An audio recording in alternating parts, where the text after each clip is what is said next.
So I'm surrounded here by objects bearing versions of Benjamin West's painting of the Death of General Wolfe. This painting was a sensation when it was painted in 1770. It was exhibited the following year, and it was a huge departure from the past when images of historic events were often cloaked in allegory and reset them in kind of classical environments. Benjamin West instead decided to paint the death of James Wolfe, the British commander who led the successful attack on Quebec City in 1759, not set in another time period, but in his own era.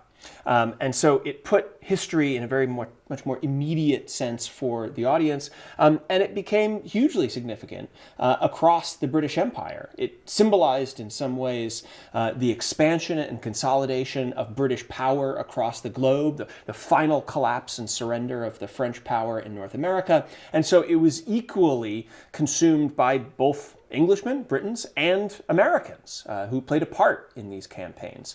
We see it reproduced in paintings. This, of course, is not the original, but a copy of which hundreds were made, some actually made by West himself, others made by much less talented artists trying to replicate this image and the message that it sent. But it also turned up on pieces of ceramics and other types of decorative arts, like the pitcher and punch bowl that we have here, which were being used and consumed all across the British Empire.